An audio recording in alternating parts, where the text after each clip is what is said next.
A partir de agora, na Rádio Rio de Janeiro, Ensinamentos de Paulo de Tarso, com Berenice Lima. Olá, meus queridos amigos, aqui no nosso programa Ensinamentos de Paulo de Tarso. Estamos estudando o livro Paulo Estevão e hoje nós vamos iniciar o segundo capítulo. E antes de iniciar, no programa anterior, nós encerramos com um texto da Joana de Ângeles, né, a benfeitora espiritual, que, na verdade, ela dá um programa para a gente com 10 itens, né? É um programa para se alcançar uma vida saudável, porque nós estamos analisando a família do Gesiel, Abigail e o pai, que por conta de uma imprudência do pai dele, que ele foi tomado pela sede de vingança, mesmo ele no primeiro momento estando certo, mas esse processo de vingança acarretou um desastre na família muito grande, né? Então nós encerramos o primeiro capítulo no programa anterior, onde o pai dele foi preso. E o conselho do Gesiel para o pai dele foi para que tivesse resignação e calma. E a Joana de Ângeles, ela dá para a gente esse programa de 10 itens para nos mantermos numa vida saudável. E nós abordamos, né, no programa anterior, quando ela fala para a gente pensar antes de agir, porque com isso a gente evita esse arrependimento tardio, que é o que está acontecendo com o pai do Gesiel. Ela fala para a gente pensar com retidão, né, para que nós, em todos os nossos instantes, que a gente tenha em mente em cultivar a confiança e a alegria com as pessoas que estão à nossa volta. E aí ela dá uma cutucada assim na gente, que ela fala, iniciando no lar, para irradiar simpatia e esperança, porque quando a gente está nessa vibração, a gente se protege dos maus pensamentos, né? Usar a conversação como um elemento catalisador, ou seja, buscar conversar. E nós encerramos com um que eu faço questão de ler totalmente, o parágrafo, porque é muito sério. E muitas vezes nós adoecemos por conta disso. Ela diz assim, olha, banir. Ela usa até essa palavra tão forte, né? Banir. Banir olha só, sem pensar duas vezes, né? Some com isso da tua vida. Não se envolva com isso. Ela diz, banir quanto possível do comportamento a crítica ácida e destrutiva, os conceitos chulos quão irresponsáveis, as diatribes e os verbetes sarcásticos que envenenam o coração e enfermam a alma, transferindo-se pelos condutos do perispírito para o corpo em delicadas como complexas patologias orgânicas. Gente, é muito sério isso, viu? Muito, por isso que ela fala para a gente banir, tirar do nosso comportamento o mais rápido possível essa crítica ácida e destrutiva que nós temos, os conceitos chulos, essas palavras que a gente usa, palavrões que não vão levar a lugar nenhum, porque essas palavras sarcásticas que nós usamos, humor negro, essas alfinetadas que muitas vezes nós usamos, isso envenena o nosso coração e enferma a nossa alma. E muitas das vezes vem, como ele está dizendo, né, como complexas patologias orgânicas, ou seja, doenças. O Emmanuel já falou em outros momentos que há muito mais doenças causadas pelo pensamento do que por vírus e bactérias. E aí o outro item, né, que são 10 itens que ela nos dá aí para termos uma vida saudável, ela fala respeitar e ao mesmo tempo conduzir o corpo com moderação em quaisquer eventos, poupando-o aos costumes promíscuos, bem como aos relacionamentos sexuais e afetivos perturbadores, ora muito em voga. Ter um relacionamento com tranquilidade, porque quantas pessoas nós conhecemos que vivem em relacionamentos afetivos totalmente perturbadores pelo simples capricho, né, de manter o relacionamento em si. É um relacionamento assim destrutivo que faz um mal às vezes para uma família inteira, mas que por conta dos caprichos é muito comum, às vezes a pessoa está em sofrimento por conta de um relacionamento que terminou. E essa pessoa que fica em sofrimento, se você questioná-la dizendo assim, você está sofrendo porque a pessoa te deixou, mas quando vocês estavam juntos, o relacionamento era bom, era saudável, de harmonia, de carinho, de paz, de tranquilidade, de muito amor, de chamego. Geralmente a pessoa fala que não, que era um relacionamento de briga, de tormentas. Ora, se era algo perturbador, por que a pessoa está sofrendo na hora que o outro parte? Não parece um paradoxo, uma contradição? É porque muitas vezes nós, quando sentimos o nosso orgulho ferido, o nosso capricho não atendido, aí nós queremos nos vingar, e aí queremos de qualquer maneira, mesmo um relacionamento pernicioso, um relacionamento doente. Então nós precisamos escolher os nossos relacionamentos ou administrar o nosso relacionamento com tranquilidade. Ontem eu assisti um filme muito interessante, que é um filme já antigo. Ele está disponível na internet, no Netflix. Ele se chama O Sorriso de Mona Lisa. É muito legal, porque esse é baseado em fatos reais, e a história é uma moça, que até a atriz, a Julia Roberts, ela é professora universitária e ela vai dar aula numa universidade para mulheres, né, na década de 50, 1953 o ano. E ela era uma mulher progressista, com uma visão de liberdade de pensar, de saber sobre o que quer, de saber se posicionar, muito interessante. E ela se depara com muitas jovens com a questão afetiva, né, dos relacionamentos afetivos totalmente perturbadores, mas se escravizando, né, por conta de uma sociedade de se manter um parceiro.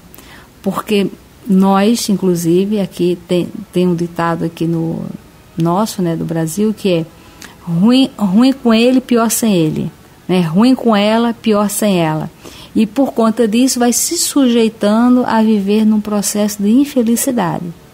Então esse filme é muito bom porque faz com que a gente pense, raciocine. É tudo que a Joana está falando aqui, né? Para a gente pensar, ponderar, raciocinar antes de tomar atitude, fazer essas nossas escolhas de maneira saudável para evitar o arrependimento tardio. E aí, um outro item, ela fala que é manter os requisitos da higiene, superando os imperativos da preguiça mental e física, assim criando e preservando os hábitos sadios. Outro, recorrer à oração, qual sedento no rumo da fonte vitalizadora, sustentando o espírito e refrigerando-se na paz. E nós acompanhamos aqui no livro Paulo Estevão, e esses passos que a Joana está falando para se ter uma vida saudável são justamente os passos que o Gesiel traça para ele. Porque nós vamos ver aqui, que vamos iniciar o capítulo 2 do livro Paulo Estevão, e na verdade, o Estevão busca forças onde? Na oração. E o penúltimo passo, ela diz: meditar em silêncio, a fim de absorver a resposta divina e capacitar-se dos conteúdos da inspiração para alcançar as metas essenciais da existência. Ore e fique em silêncio, meditando em silêncio, para receber a ajuda do alto. Faz isso. Doutrina espírita é ciência, e ciência é experimento.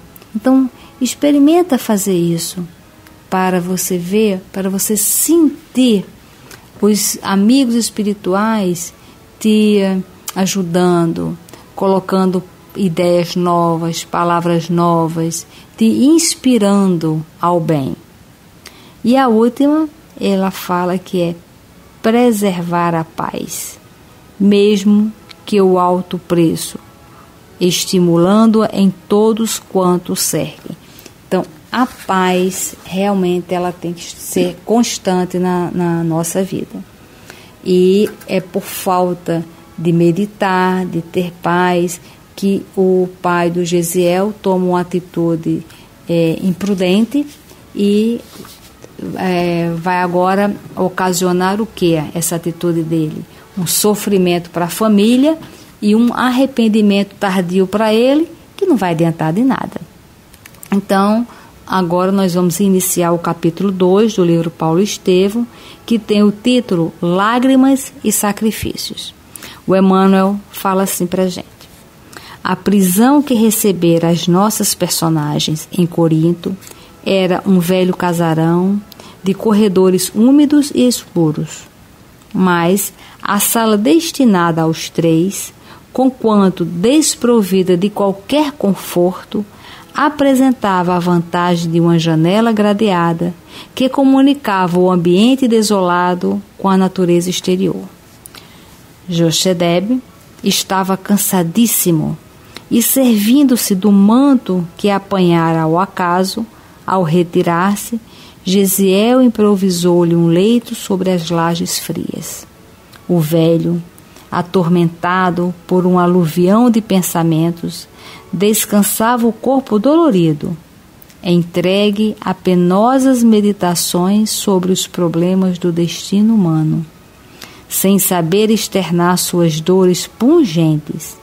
Engolfara-se em angustioso mutismo, evitando o olhar dos filhos, Gesiel e Abigail.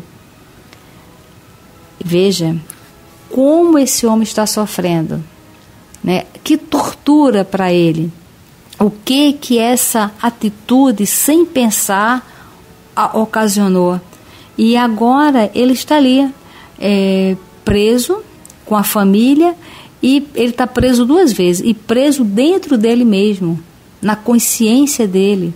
Ele também está se martirizando. E aí o Gesiel e Abigail aproximaram-se da janela, segurando-lhe as grades inflexíveis e abafando com dificuldade a justa inquietação. Ambos olharam instintivamente o firmamento, cuja imensidade sempre resumiu a fonte das mais ternas esperanças para os que choram e sofrem na terra. E é uma verdade, né? Muitas vezes, nos nossos momentos de sofrimento, a gente olha assim para o infinito e, sem perceber, somos assim fortalecidos. E o jovem, né, Gesiel, abraçou a irmã com imensa ternura e disse comovido: Abigail, lembras-te da nossa leitura de ontem? E ela responde: sim. Respondeu ela com a ingênua serenidade dos seus olhos negros e profundos.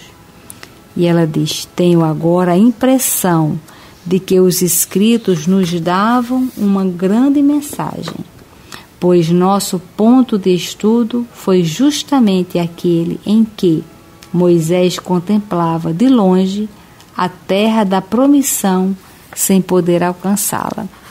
Então, como eles tinham o hábito de ler, né, as escrituras da religião judaica, e refletir sobre elas nesse momento de dor. O que acontece? Aquelas leituras se tornam remédio para a alma. Portanto, quando você estiver assistindo uma palestra ou um estudo, no final, tente fazer uma recapitulação de tudo que você ouviu. Qual foi o assunto? O que mais te tocou? Por exemplo, está aqui estudando conosco, né? Nós estamos aqui lendo esses livros dos benfeitores. Então, quando acabar o programa, tenta fazer uma reflexão. O que foi falado aqui? E tudo que foi comentado aqui no programa, o que te tocou?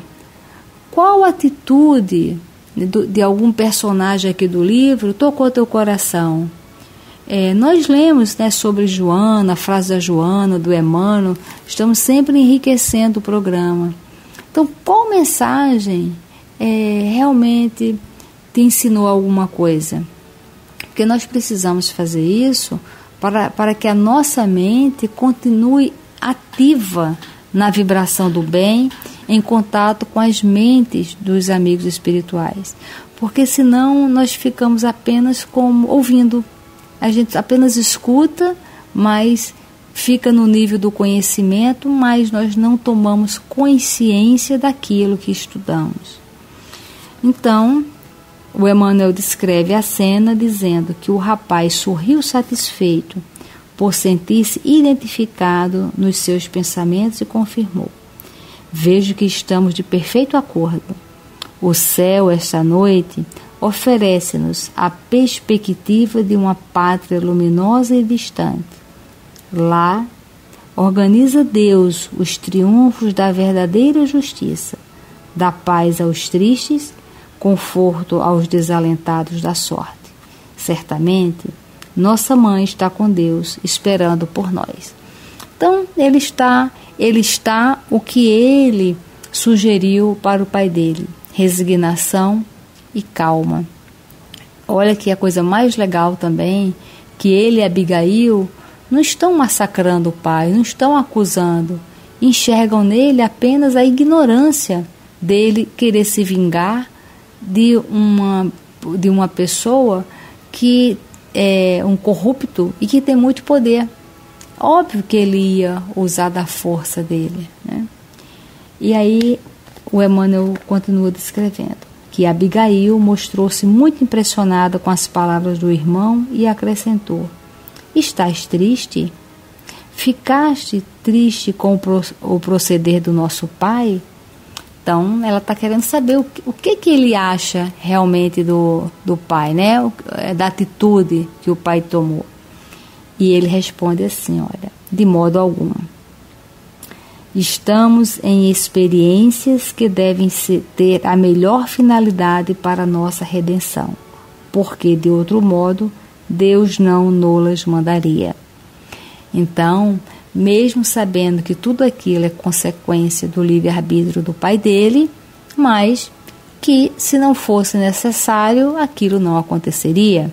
Afinal de contas, existe uma lei de justiça e essa é a lei de Deus. E ele continua assim, falando: não nos aborreçamos com o pai. Estive pensando que, se a mamãe estivesse conosco, ele não chegaria a reclamações tão tristes consequências.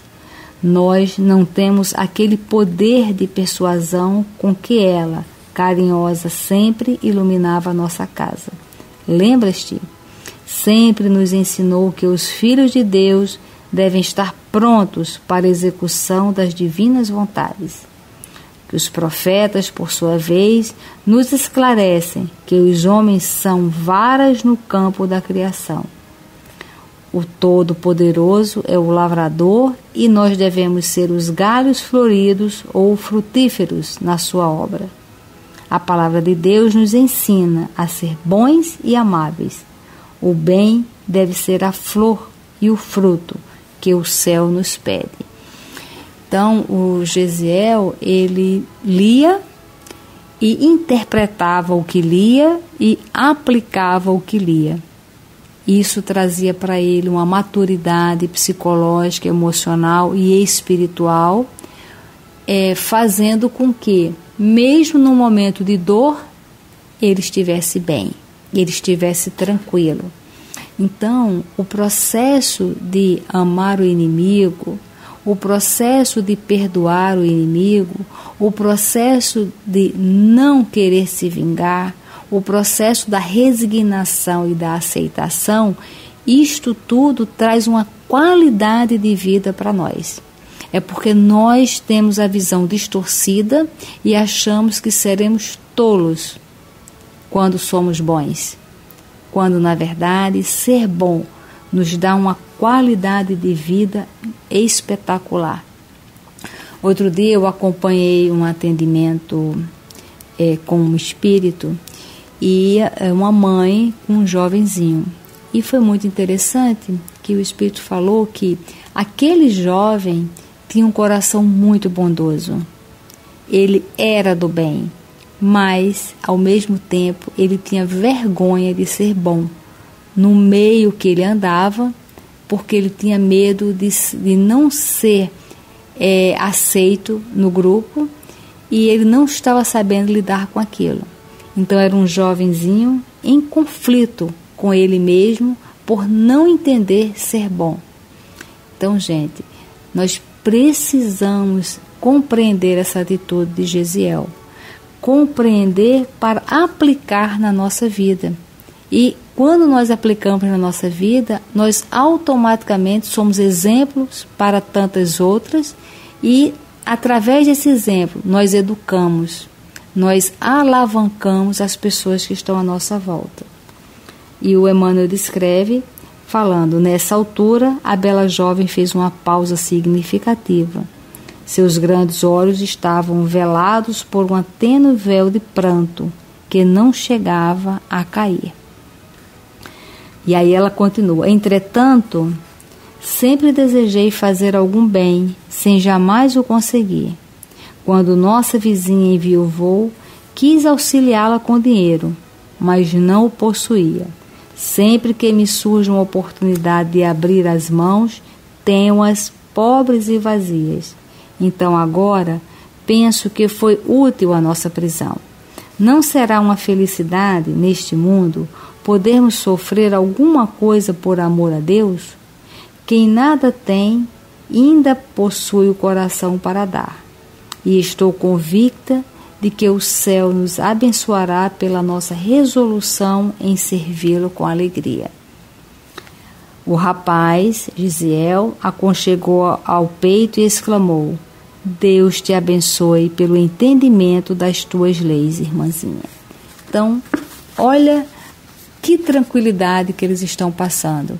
Estão com a dor, sim, sabe da gravidade, sim, mas por saberem quem são, que são filhos de Deus, e saberem sobre a lei divina e sobre a resignação e a aceitação e a paz, qual é o estado íntimo deles? De tranquilidade. É isto que a gente precisa entender. É isso que a gente precisa buscar. É estar num estado de tranquilidade, de paz.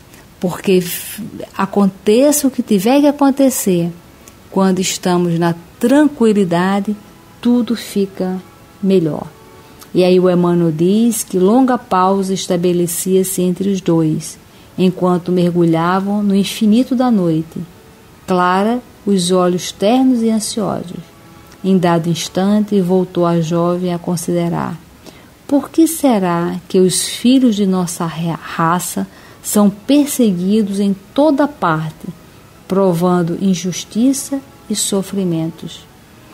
E ele responde: suponho que Deus o permite a exemplo do pai amoroso que, para educar os filhos mais jovens e ignorantes, toma por base os filhos mais experientes.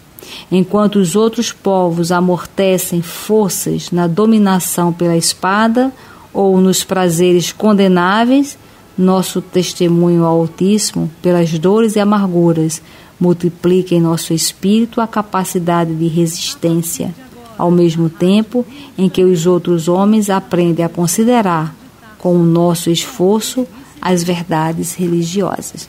Então, este é, no entender dele, o motivo de haver tanta perseguição aos judeus.